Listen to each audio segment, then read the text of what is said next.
Holy freaking smokes, man. Look at this fucking mess. Let's clean some of this up. Back with another opening thing. Bought some more cards. Got some really random but really cool stuff. Just wanted to again show off. These things are going to go to BGS one of these days. Just putting together the paperwork and all that, but super excited. Don't care if they get an 8, 7, whatever it is. I want it slabbed, protected, that thing. We've got 3 packages here. Here's one of them.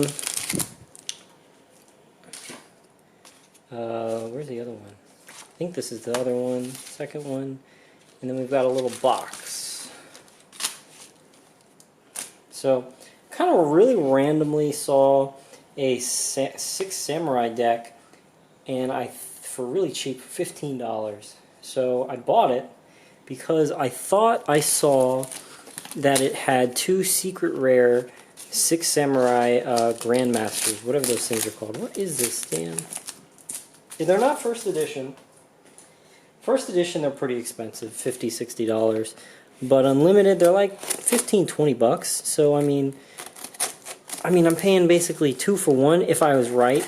Usually I don't do this kind of stuff. Usually I always know what I'm buying.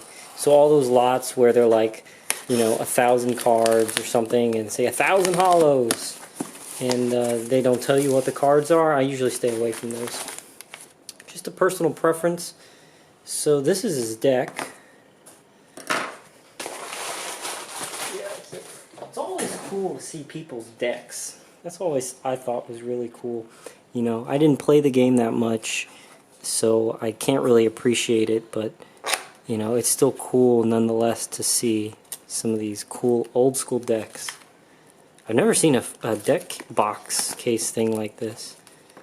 It looks like there's some extra sleeves in there, but everything looks to be sleeved, which is always good. Oh my goodness. Okay. So there's nothing really too crazy in this deck besides maybe the 2 6 Samurai cards, Grandmaster. And I think, you know, if I was wrong, it was a $15 gamble. You know, if I was wrong, I was wrong. But nonetheless, it's really cool to see the 6 Samurai cards. So I was wrong. They're actually tournament pack cards. Yeah, I didn't know that it came in tournament pack, but hey, that's alright for 15 bucks. You know, I definitely did make money on this. For sure. But hey, you win some, you lose some. That'll be alright. I'll just probably maybe play it with friends or something. I've been getting back into that. Playing like these old school decks. Doing draft play, if you guys know what that is. I got a ton of cards, so we just take the cards and divide them up into 3 piles or 4 piles or however many, and then just build decks around them and play. And they consist of mostly old school cards with, you know, the obvious staples like Mystical Space Typhoon and, you know, all that kind of stuff. So we've got this next one. So one of these packages has some God cards in it that I paid market price, and that's another thing I don't do often. I usually don't pay market price for things unless I feel like it has some grading potential. The thing about God cards is even in PSA 9, you can get some good money from them. So this is a set of the GBI Ultras, fortunately not secrets. I don't know if I have any sleeves around here. So I paid market price, which is about $45, $50, I think. So nothing too crazy on this. It's not like I paid 100 bucks. They're not worth that. Just because I thought they looked really good. And we're just going to have a look here. I think I have a set of this in 10. I might not. But we're just going to look. See if we see any major problems. Wow, those look really good. Centering is good. Centering is very good. Wow. I think my gamble here paid off. But this raw is in really good shape. So that's one. I'm trying to just be really careful here. Slifer. Everyone's favorite. Most people's favorite. Again, really good shape.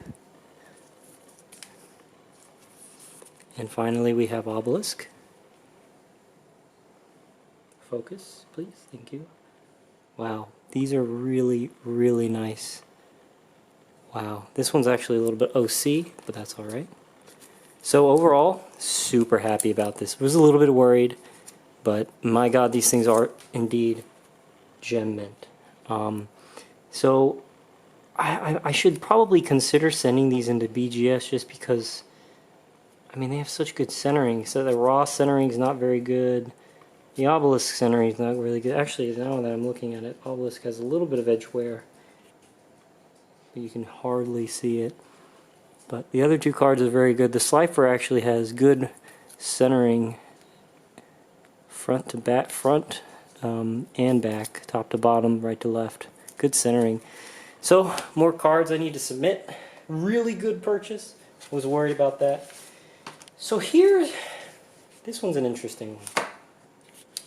So I usually stay away from the first gen sets, you know, like the Legend of Blue Eyes and Metal Raiders and Magic Ruler and all that stuff. I stay away from that stuff just because it is, it's priced out of my price range.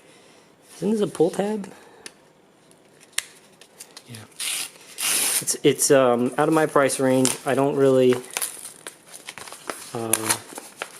Wow, came in one of these things. And it's not even sleeved. That sucks. But I found a Legend of Blue Eyes. Let me go get a screwdriver. Oh no, I don't have a screwdriver down here, do I?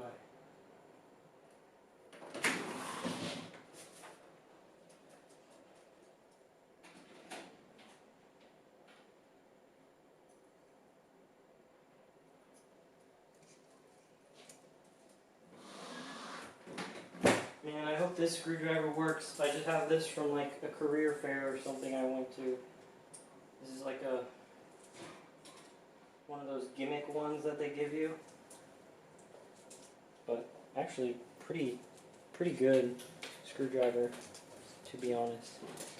So it kind of sucks he didn't send it in a sleeve. Okay, perfect. Anyways, I saw this for $80. Probably should get it off the decent condition cards. So I saw this for 80 bucks, and I thought, you know, is it worth it? $80 for a light play Red Eyes Black Dragon from LOB? I think so. I mean, I don't have one. I've never owned one. I didn't ever think I would get one just because, I mean, I've been priced out of this stuff for a while. I just don't see, you know, if I'm going to buy a card, it's because I think maybe it'll have some good value later on in the future. You can call that an investment, what you want, but whatever. I don't see that in Legend of Blue Eyes. I'm sure, even though I'm sure I'll be wrong, I just would rather put my money elsewhere. And anyways, for 80 bucks, not gradable, obviously. You know, it is American English, completely American, North American English, none of that Asian English stuff. So it is pretty prime. So I took a gamble and I said, hey, you know what? I've never owned one. I've always loved Red Eyes. Let me buy one. So I bought it. I mean, it really didn't look that bad. Like, I mean, all things considered, for a card that's 20 years old or something, it's really not that bad, man. I mean, it's definitely maybe light play, moderate play, but